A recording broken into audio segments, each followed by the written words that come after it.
Hey class, I hope all is well. Today we're going to be talking about interviewing and different strategical methods to interview. It's really an art. One thing I do want to say is you might notice some commonalities between the last couple chapters, and that's totally cool. It just gives us more of a chance to perfect our skills. So let's go ahead and break into it. Um, there it is. So that comes our understanding the art of the interview. Again, it really is an art. Analyze the essential components of the interviewing process. So I would not say that all interviews are the same. There some can be very different, but we want to be able to understand that and what to expect. Apply for guideline for strategic interviewing. Um, so so if you haven't watched the elevator speech video before this, please go back and watch it. It's maybe 2 minutes long. But essentially what you want to do is you want to have, a 30-second to a minute speech in order to give to somebody to really show them who you are, but not take too much of their time or ramble. So it's a tell me about yourself. It's not like you want to go back to saying your date of birth and what you look like as a baby and your favorite color and stuff like that. That would not be good. Um, but again, you really want to have a really good elevator speech, and some of you have worked on those in the discussion post. Another thing is, do not assume they have read your your resume. Um, they get hundreds, if not thousands, of resumes depending on the job. Don't assume that they went over yours. So again, you want to bring, 5 copies if possible, 3 to 5 copies if possible, but don't leave any of that stuff out. Say, oh, I didn't mention that because it's on my resume. No, they might never read your resume, sadly. Briefly recap your skills and experiences as it relates to the job. So again, you're gonna be hearing that a lot is as it relates to the job. And then your education, your training, your skills that you possess, your experiences that match the job description. So again, super, super, super powerful, but we always want to bring it back to the job, the career in hand. If not, it's going to be awkward, I guess you could say.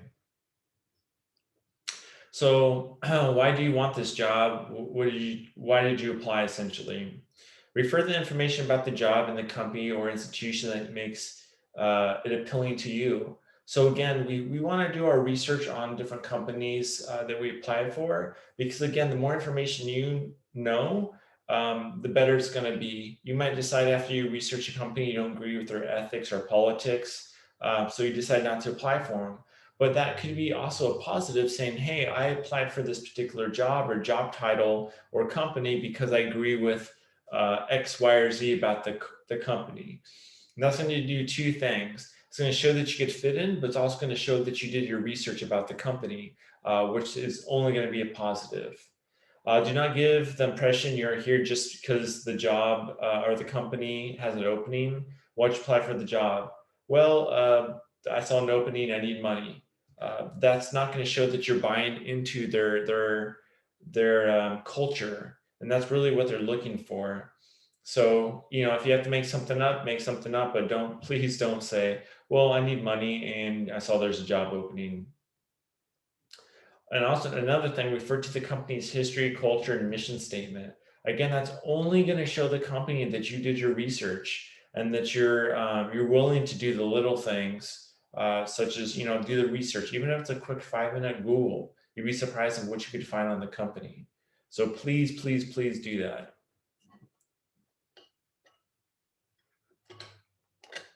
So a question that might be coming up is, why should I or we hire you? Be prepared to use your own words. So you don't want to just regurgitate information, right? Because they're going to pick up on that, especially if they're interviewing a lot of people. So you want to be your true self. Um, you might give example, because with my skills, experience, positive attitude, and enthusiasm, I am the best person for this job. It's a bold statement, but let's back it up. I agree with your philosophy, mission statement, and I believe that I will fit in the company to be an asset to your company, or I will fit in to be an asset to your company. So let's kind of break that down. Skills, experience, positive attitude, enthusiasm. Those are power words. We talked about them in the previous chapter. So that's something they're really looking for. Who's not going to want to hire a skillful person with experience maybe in that field, with a positive attitude. That's something you can't teach. And enthusiasm. That's already a winning thing, right? So I'm sure their ears are perking up. I agree with your philosophy and the mission statement. Okay, that's saying that you have done the research in order to apply for this job. So they're saying, okay, they have these four wonderful attributes, and they did that little extra to look up the job in the mission statement. I believe that I will fit in the company, and I believe I will be an asset to your company. Again, because you have these four plus positive things, and you understand the culture, you understand the mission statement. That's why I should be hired here. That is super, super powerful and a really good answer. So, what are your career plans? Where do you see yourself in 3 to 5 years? What you don't want to say, and I've talked about this before, is I want your job, because they're going to think, okay, then this person's a threat.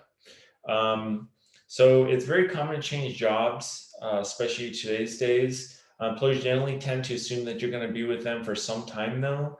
The employers want, at least depending on the type of job, at least a year, because again, they have to train you. So then they have to have someone train you. So they're paying their salary, they're paying you to be trained.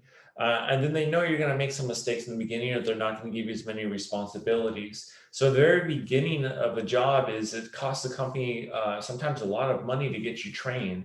And if you get fully trained and you leave 2, 3 weeks later, that's a huge loss to the company. So you don't want to do that, or at least you don't tell them you're going to do that.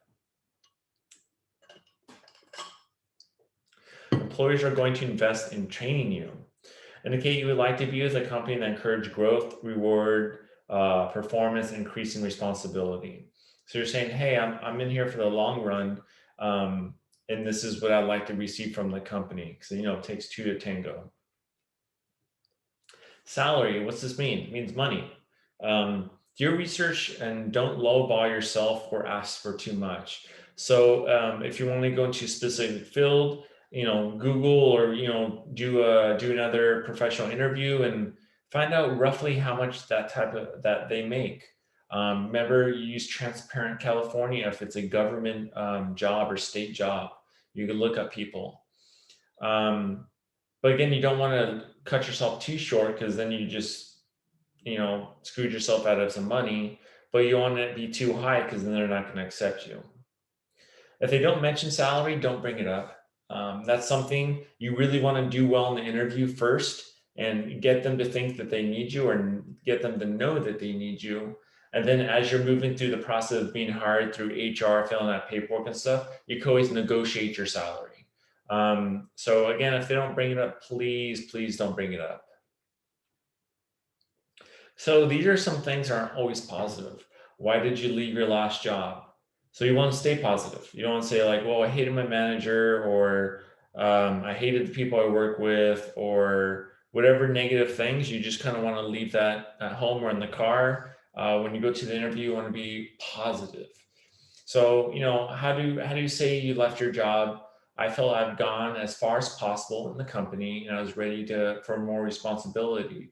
Then say, okay, more responsibility. We could give you more responsibility. I like that.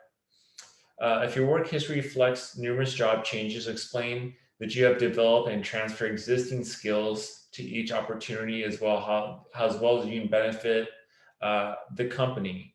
So again, we talked about transferable skills, and also you're going to be well-rounded.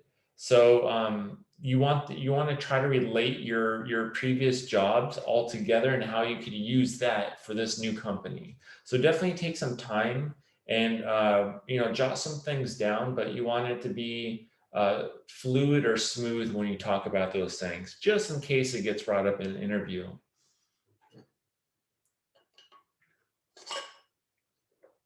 Do you have any questions? You might ask a person, or kind of person they're looking for. So what are you guys looking to hire? That's a good question to ask. It'll show them that you're that person. So hey, we're looking for a positive person. Well, as mentioned before, I'm very positive between X, Y, and Z. So it gives you an extra chance to sell yourself. One thing when I got hired for my current job is, one question I asked is, how was other staff involvement?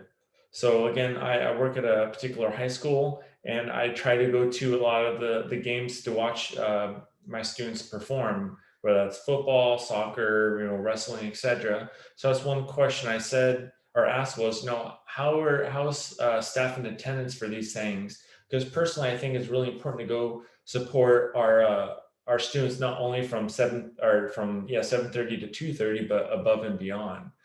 So they gave me an extra opportunity to say, hey, if I'm hired, I'm going to go and support the school. The other one is, when will they notify the person after being hired? That's a good one, Rex. You want that for you as well, especially if you're trying to decide between jobs. If they're like, oh, we won't let you know for a couple months, might be too long for you. So there's tons of practice questions and encourage you to go through these. Why did you choose a company over a competition? Again, you could talk about the core values. And what you could do, honestly, is if there's major companies, like let's say Microsoft and Apple, and Apple might say, hey, why'd you apply to us instead of Microsoft? You might say, hey, I've been using your products for years. I believe in your products. I like what you guys do for the environment as far as recycling. Or whatever else they might offer, and say, and that's why I decided to apply for Apple instead of Microsoft, or vice versa, or other companies. So definitely show them that you're interested that way.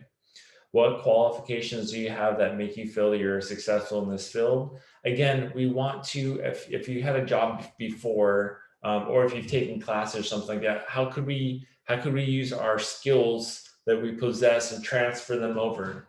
Have strong communication, have a strong work ethic, whatever you could relate to that particular job. I learn quickly. Do you prefer working with others or by yourself? Most of the time, the answer to go with is work with others. Have I worked with other people that love to work by themselves? Absolutely. Are they pain in the butt to work with? Absolutely. But I can almost guarantee when they applied for the job, they said they'd like to work with other individuals. Describe how you handle stress. They might ask you, like, in a stressful situation, how would you take this? You don't want to say, hey, I'm going to shout and yell at people and cause fights. That would be a no-no. But there's multiple coping ways you can cope with stress. So I won't bring that because there's like 1,000 different ways. But honestly, which way is best for you? And then how do you react to criticism? For me personally, I would say I don't take it personal. I say, hey, it's an opportunity for me to grow. If I don't take it personal, then that allows me to really think about it and grow as an individual, or something like that. So it's not really easy to hear that we suck at things, and that's essentially what criticism is, right? So that's something I think we all need to work on, including ourselves. Some more questions. What is your major weakness?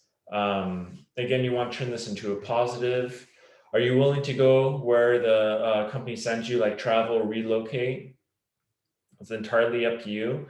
I always say yes, and then if they hire me and say, hey, we're going to send you like Texas or something to live, I'll probably bail. But hey, if you need me to travel every now and then, for me personally, with my schedule, okay, that works for me.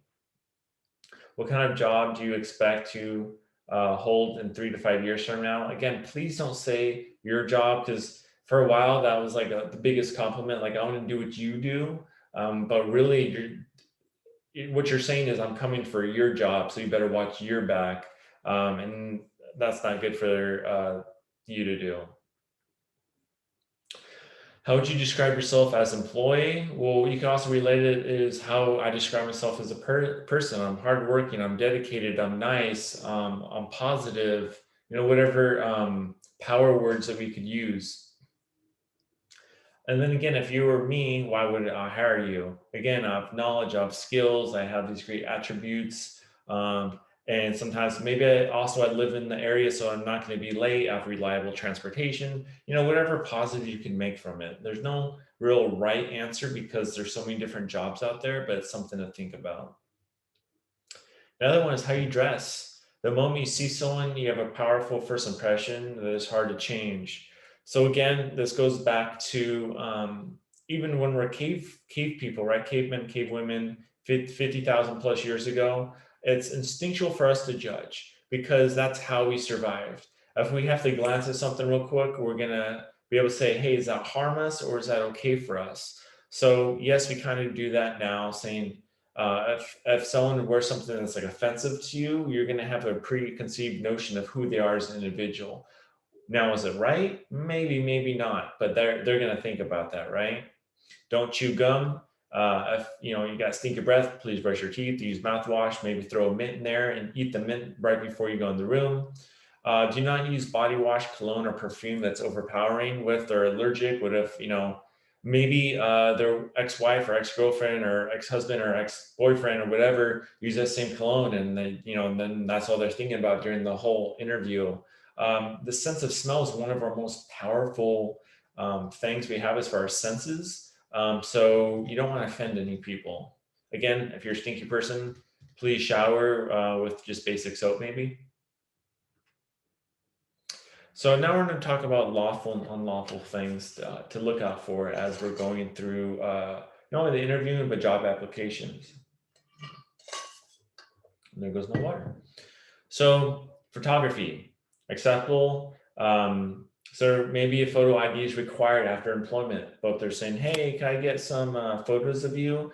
It's a little creepy, and that's going to be and it's probably going to be a lawsuit unless it's maybe acting or modeling, where that is the job, and they might be looking for a certain type of look, then that's different. Acceptable requires that the application attach a photo to apply, or unacceptable, I'm sorry. Request applicant submit a photo before hire. So again, that's a no-no, unless those two things I just mentioned. Race or color, you're not allowed to ask about that.